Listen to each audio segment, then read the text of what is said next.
Mustard oil में मुख्य जो सोर्स होता है वो होता है पंजेंसी, जिसके आधार पर ही मस्टर्ड ऑयल की रेट निर्धारित होती है, यानी उसकी प्राइस उसकी पंजेंसी पर निर्भर करती है। सबसे पहले पंजेंसी से पहले तो हम ये जानते हैं कि जो मस्टर्ड ऑयल है उसका प्रोडक्शन किस प्रकार से होता है। तो जब भी हम मस्टर्ड सीड मार्केट से परचेज करते हैं उसके बाद में उसको ऑयल मिल में ले जाते हैं, जहाँ पर काफ़ी मात्रा में कोल्हू प्लांट लगे होते हैं। कोल्हू प्लांट में कोल्हू लगे होते हैं और कोल्हू में निर्धारित मात्रा में हम मस्टर्ड सीड डालते हैं, साथ में कुछ वाटर डालते हैं। वाटर और मस्टर्ड सीड क्यों डालते हैं, क्यों उसमें पानी का डालना आवश्यक होता है? क्योंकि जो मस्टर्ड सीड है प्लस जो पानी है, दोनों की जब रिएक्शन होती है तो एक लाइपेज एंजाइम का निर्माण होता है। कौन सा एंजाइम का निर्माण होता है? Lipase enzyme.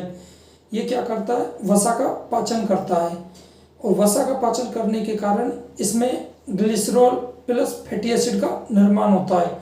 ग्लिसरॉल क्या होता है? ग्लिसरॉल एक तरह से ग्लिसरीन होती है, जिसके कारण तेल में चिकनाहट होती है। जो तेल में हम देखते हैं चिकना होता है ना तेल, वो चिकनाहट किसके कारण होती है? ग्लिसरॉल के कारण। साथ में फैटी एसिड की बात करें तो फैटी एसिड प्रोफाइल की चेन आपने देखी होगी, जिसमें सैचुरेटेड अनसैचुरेटेड भी दो प्रकार के होते हैं, म्यूपा प्यूपा, और एक ट्रांस फैट, वो अलग बात है। जब हम जो भी हमारा ऑयल है या तेल है उसको हम रिफाइनरी प्रोसेस में ले जाते हैं तो ट्रांस फैट का निर्माण हो जाता है अत्यधिक गर्म होने के कारण। लेकिन जो फैटी एसिड है वो टू टाइप के होते हैं, सैचुरेटेड अनसैचुरेटेड। अनसैचुरेटेड भी टू टाइप के होते हैं, म्यूपा प्यूपा। इस तरह से जब हम कोल्हू के अंदर सीड प्लस पानी डालते हैं तो एक लाइपेज एंजाइम के कारण हमारे ये ग्लिसरॉल और फैटी एसिड प्रोफाइल का निर्माण होता है। साथ में पंजेंसी का भी निर्माण होता है।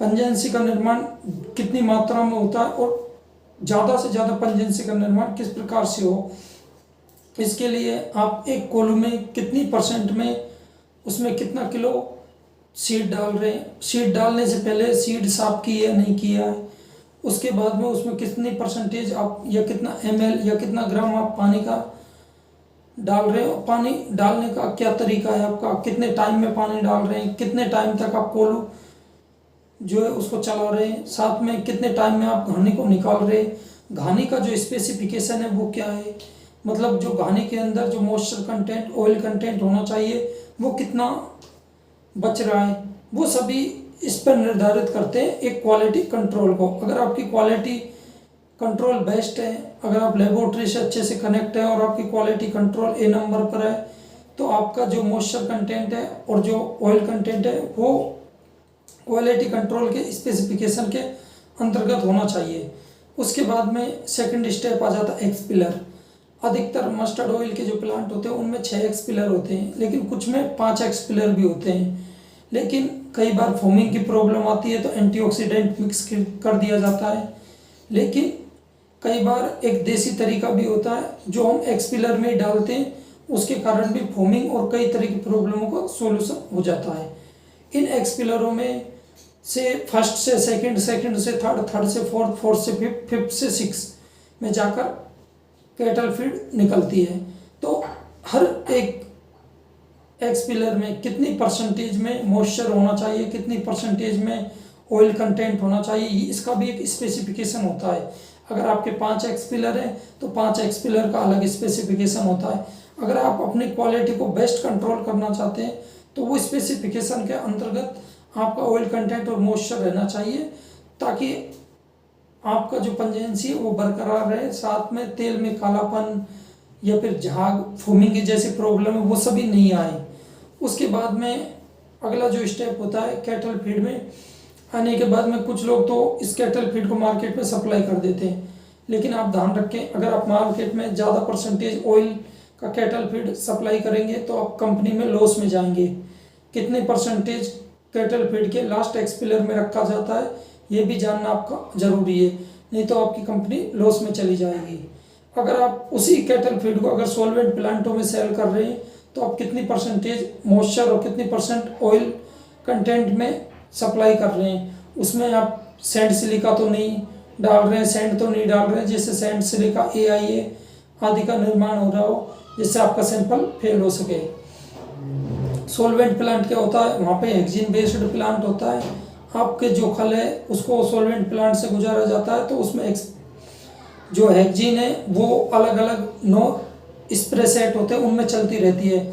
साथ में उसके बाद में जो ऑयल का निर्माण होता है वो होता है क्रूड ऑयल या सॉल्वेंट ऑयल। इस सॉल्वेंट ऑयल या क्रूड ऑयल को रिफाइनरी प्लांट में ले जाया जाता है। साथ में जो को प्रोडक्ट होता है वो होता है डीओसी। डीओसी का निर्माण कैटल फीड में होता है। जो टाइप 1 टाइप 2 कैटल फीड तैयार होती है उनमें डीओसी मिक्स की जाती है।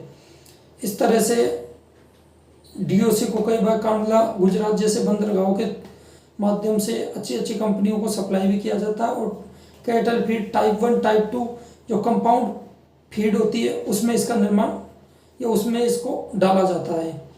जब बात करते हैं अब इसके बाद में सॉल्वेंट प्लांट या क्रूड ऑयल, उसको रिफाइनरी प्रोसेस में भेज दिया जाता है। रिफाइनरी प्रोसेस में डीकमिंग से होकर ब्लीचिंग अर्थ और भी कई तरह के स्टेपों से होके उसमें डी ऑयल तैयार होता है। डी ऑयल को इस तरह से सेट किया जाता है, जो भी आप कलर चाह रहे हैं 1 इंची, हाफ इंची में या 1 इंची में, वो कलर आप सेट कर सकते हैं। साथ में फैटी एसिड भी बिल्कुल कम कर सकते हैं उसमें। तो इस तरह से एक रिफाइंड डी ऑयल का निर्माण हो जाता है या रिफाइंड ऑयल का निर्माण हो जाता है। लेकिन जब बात पंजेंसी की करें तो रिफाइंड ऑयल में पंजेंसी का कोई मतलब नहीं होता, क्योंकि वहाँ पे टेम्परेचर बहुत हाई हो जाता है। जब बात हम सॉल्वेंट ऑयल की करें या क्रूड ऑयल की करें, वहाँ भी कोई पंजेंसी का मतलब नहीं होता, वहाँ भी नील हो जाता है। पंजेंसी का जो मेन मकसद है, पंजेंसी का जो मेन प्रोडक्शन है वो होता है ऑयल मिल यानी कोयलों के अंदर, क्योंकि एक्सपीलर में भी हीट बहुत होती है तो पंजेंसी ना के बराबर होती है कोल्ड प्रेस्ड को छोड़ के। अगर हम कोयलों में कितनी मात्रा में सर जो हमारा मस्टर्ड सीड है वो डालनी चाहिए, मस्टर्ड सीड को हम फिजिकल रूप से कैसे टेस्ट करें, वो कैसे हम उसकी क्लीनिंग करें, उसके बाद में डालनी चाहिए, कब किस प्रकार से डालनी चाहिए, उसका स्पेसिफिकेशन क्या है, मॉइस्चर कंटेंट कितना होना चाहिए, ऑयल कंटेंट कितना होना चाहिए, कब कब हमें चेक करना चाहिए, ये सभी आपकी पंजेंसी को निर्धारित करते हैं। पंजेंसी यानी एलाइल आइसोथियोसाइनेट जिसको ईओ बोलते हैं। कई लोग तो क्या है कि पंजेंसी नहीं होती है तो केमिकल रूप से एलाइल आइसोथियोसाइनेट मिक्स करते हैं, जो कि गैर कानूनी है, ऐसा नहीं करना चाहिए। लेकिन जो प्योर और नेचुरल एलाइल आइसोथियोसाइनेट है उसका निर्माण किस प्रकार से ज़्यादा मात्रा में हो, उसके लिए हमने जो आपको बताया मेथड है वो उपयोग में लेना चाहिए। अगर आपको फिर भी और अधिक जानकारी चाहिए तो नीचे हमारे नंबर चल रहे हैं, आप उस पर हमें कॉल कर सकते हैं, साथ में हमें कमेंट्स कर सकते हैं। Thank you.